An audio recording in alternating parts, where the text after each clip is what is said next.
I've been getting lots of questions about the COVID-19 vaccine. Many patients asking for a recommendation whether I think they should get the vaccine or not. It's a really good question, and it's not an easy answer. I know the CDC is recommending the vaccine almost across the board, but I want to take a step back and just look at what we know and what we don't know. So here are my thoughts. Number one, it's a novel virus. We are continuing to learn more about it. And number two, they called it warp speed because they approved the vaccine in record time. In fact, it's really on emergency use approval and not full approval from the FDA. They will not know until many people are vaccinated and followed over time whether or not true immunity is given. It says so right on the manufacturer's guidelines for the vaccine that they don't know for sure if it will prevent an infection or prevent transmission.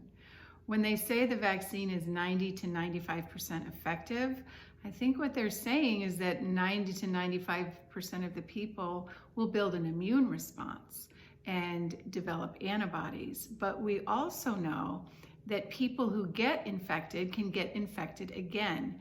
So if natural immunity from recovering from an infection is not enough to give complete protection against another infection, how is vaccine immunity, which we know is not as strong as natural immunity, how is the vaccine immunity going to be enough to prevent an infection?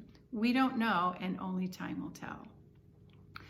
Bottom line, perhaps what you could think about is if you're really concerned that you're one of the people who's going to end up in the ICU on a ventilator, then maybe it's worth getting the vaccine.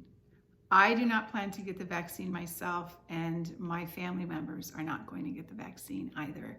Instead, my plan is to hopefully avoid infection by keeping my immune system strong, because we do know that a strong immune system is probably the best way to prevent infection. And if I do get infected, my plan is a backup plan to decrease inflammation. What we know about the people who get the sickest from the infection is they develop shortness of breath and their lungs fill with fluid, and that is from an inflammatory response of their own body called a cytokine storm, which leads to massive inflammation and leaky lungs and shortness of breath and need for artificial ventilation.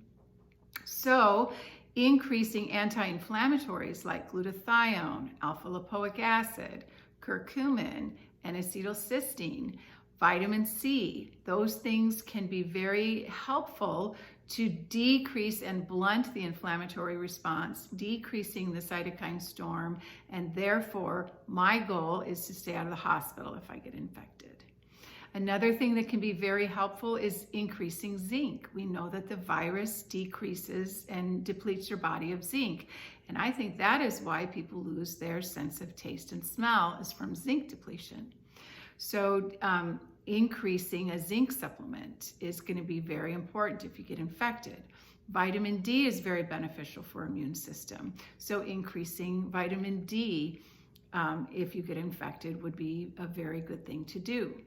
What I'm doing in my for my patients at visits is I'm checking a vitamin D and a zinc level, and I'm finding that many people are not at optimum. So we can start replenishing those before an infection, and hopefully that will be helpful to decrease the severity of an infection if it happens.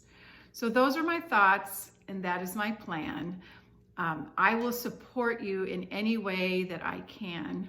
If you want the vaccine and you've put thought into it and you feel like it's right for you, I honor that. If you, like me, have questions and prefer not to get a vaccine, then if you get infected, please reach out to me and we can discuss the specific regimen that I plan to use on myself and my family should we get infected in order to decrease the inflammatory response.